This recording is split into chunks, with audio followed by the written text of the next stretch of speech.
All right, let's get right into it. Global markets are finally waking up to a pretty stark reality.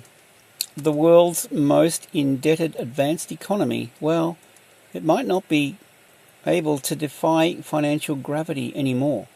We are, of course, talking about Japan. Today, we're breaking down what its crisis signals for the entire global economy. So let's start with just one single staggering number.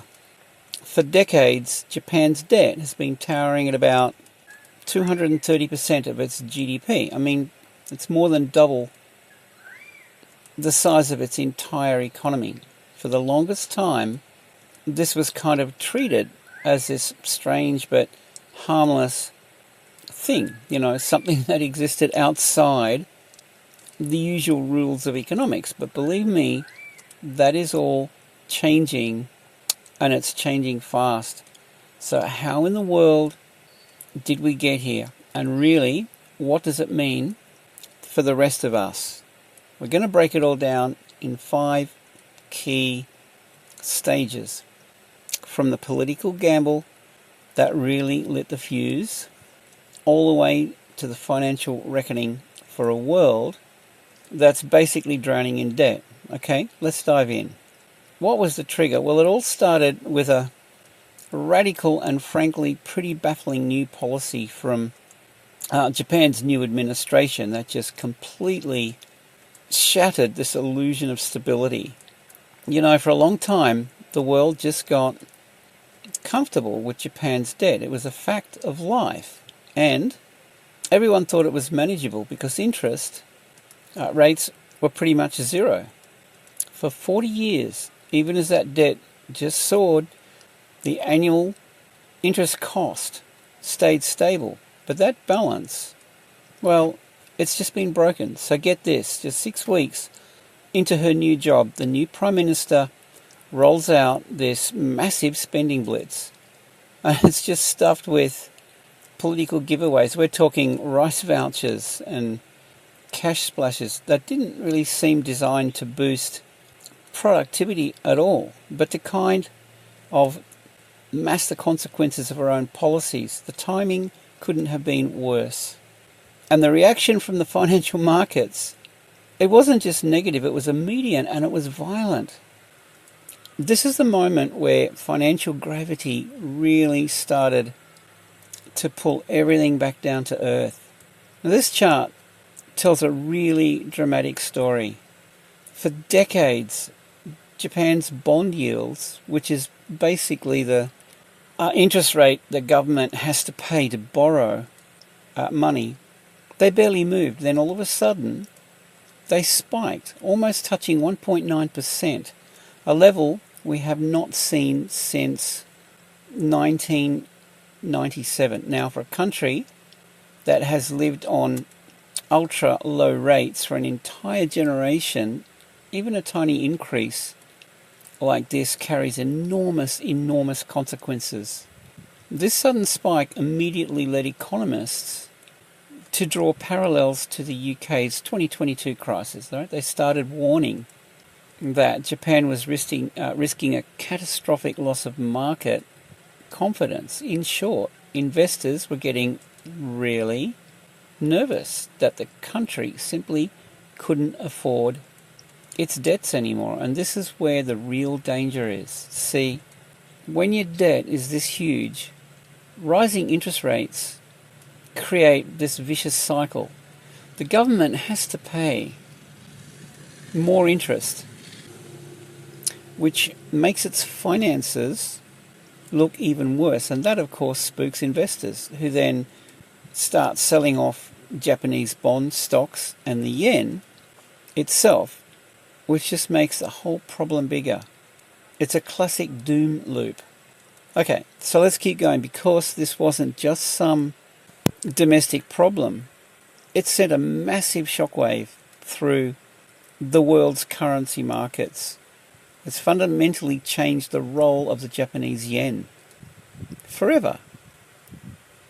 What we're seeing here is a truly seismic shift. For 30 years, whenever the world looked risky, investors would pile into the yen as a safe place to park their money. Now, the exact opposite's happening. The yen is behaving like a volatile, high-risk currency. So, when trouble hits, capital flees, pushing the yen down even further. And this is where the story gets so much bigger. Japan's troubles aren't happening in a vacuum. They're sitting right on top of a broader and far more dangerous global trend. This crisis, believe me, doesn't stay in Japan. The first and biggest ripple hits the United States. Why?